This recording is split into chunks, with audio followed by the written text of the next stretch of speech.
Hello বন্ধুরা, তো আজকে দুপুরে লাঞ্চে আমার কি রয়েছে সেটাই তোমাদের সাথে শেয়ার করছি। তো আজকে দুপুরে লাঞ্চে সেরকম কিছুই নেই, কারণ আজকে পেট পুরো লোড ছিল পিঠে খেয়ে, সেই জন্য আজকে আমি কিছুই রান্না করিনি।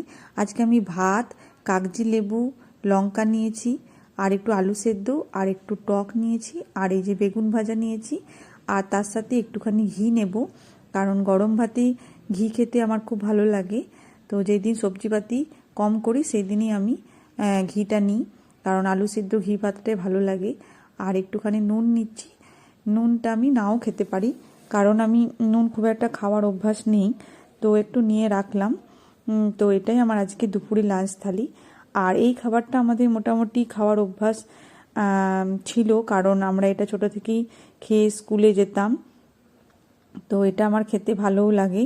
আর আমি আমার মেয়েকেও স্কুলে পাঠিয়েছি এই খাবারটা খাইয়ে, তো মেয়েরও অভ্যাস আছে, সেক্ষেত্রে আমিও মাঝে মাঝে খেতাম। কিন্তু এখন যেহেতু ডাক্তারে সবজিটা আমাকে বেশি খেতে বলেছে, সেই জন্য সবসময় এটা আমার খাওয়া হয় না। যেদিন আমার রান্না বান্না করতে ভালো লাগে না সেদিনই আমি এটা খাই। তো এটা আমার খেতে খুবই ভালো লাগে। তো বিয়ের পরেও আমার শাশুড়ি মা আমাকে ব্রেকফাস্টে ঘি ভাত আলু সিদ্ধ দিতেন। তো উনি যতদিন বেঁচে ছিলেন ততদিন ব্রেকফাস্টে আমি ঘি ভাতই খেয়েছি। তো তোমাদের কেমন লাগে?